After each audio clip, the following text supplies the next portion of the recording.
Hello बच्चों, let's read the question. The question says consider that the acceleration of a moving body varies with time.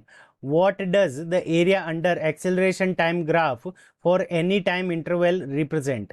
सो हमें ये पूछा है कि इस क्वेश्चन के अंदर को एक्सेलरेशन टाइम ग्राफ का जो एरिया अंडर द कर्व होगा किसी टाइम पीरियड के लिए, वो हमारा किसको रिप्रेजेंट करेगा.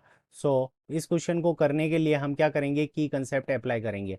और की कंसेप्ट के अंदर हमारा जो एक्सेलरेशन है, सबसे पहले वो क्या दे रहा है कि ये वेरी विथ टाइम, यानी वो टाइम के साथ में चेंज हो रहा है. एक्सेलरेशन को हम क्या लिख सकते हैं, acceleration a is equals to d v upon d t. ठीक है बच्चों. और यहाँ से d v is equals to हमारे पास में क्या आ जाएगा, d v is equals to ये आ जाएगा हमारे पास में ए डी टी. ठीक है बच्चों, d v is equals to a d t. और डी वी को हम यहाँ पे क्या लिख सकते हैं, चेंज इन वेलोसिटी. तो डी वी यहाँ पे क्या है, चेंज इन वेलोसिटी, यानी वेलोसिटी के अंदर कितना चेंज हो रहा है. तो चेंज इन वेलोसिटी. वेलोसिटी हमारी कितनी चेंज हो रही है टाइम पीरियड के साथ में, वही हमारा क्या हो जाएगा, डीवी हो जाएगा. अब इस क्वेश्चन को करने के लिए हम एक्सीलरेशन टाइम ग्राफ देख लेते हैं. तो यहाँ पे ये हमारा एक्सीलरेशन हो गया वाई एक्सिस की तरफ, और यहाँ पे हमारा टाइम पीरियड हो गया एक्स एक्सिस की तरफ. ठीक है बच्चों. यहाँ से हमारे पास में किसी भी टाइम इंटरवल t1 के लिए अगर मान लेते हैं कि एक्सीलरेशन a1 है, और यहाँ पे टाइम पीरियड, यहाँ पे हमारा टाइम पीरियड क्या है, t2 है. तो यहाँ पे टाइम पीरियड t2 और यहाँ पे हमारा टाइम पीरियड क्या हो गया, t1. तो यहाँ पे एक्सीलरेशन की जो वैल्यू है वो हमारी कितनी है, a2 है. ये एक्सीलरेशन हो गया a2 और ये एक्सीलरेशन हो गया हमारा a1. यहाँ से हम क्या लिख सकते हैं, a is equals to d v upon d t. A is equals to d v upon d t. D v is equals to a d t. और इसका अगर हम इंटीग्रेशन करें यहाँ से, वेलोसिटी की वैल्यू v1 से लेकर v2 तक, और टाइम पीरियड हमारा क्या हो जाएगा, टाइम पीरियड यहाँ पे ए डी टी.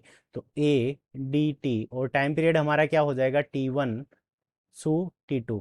तो यहाँ पे हमारे पास में integration of A d T, तो ये किसको रिप्रेजेंट करेगा, तो ये रिप्रेजेंट करेगा area under curve.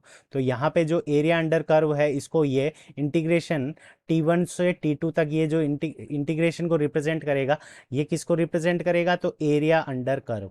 Area area under area under A T acceleration time graph. तो ये किसको रिप्रेजेंट कर रहा है, तो area under acceleration time graph को ये रिप्रेजेंट कर रहा है.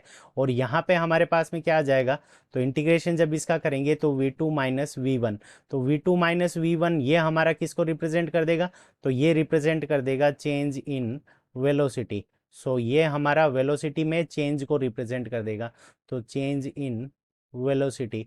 यहाँ से हमारे पास में क्या आंसर आ गया कि जो area under acceleration time graph का किसी भी टाइम इंटरवल के अंदर जो एरिया होगा वो किसको रिप्रेजेंट करेगा, तो उस टाइम पीरियड के अंदर वेलोसिटी के अंदर कितना हो रहा है चेंज, यानी चेंज इन वेलोसिटी को रिप्रेजेंट करेगा. This is our correct answer.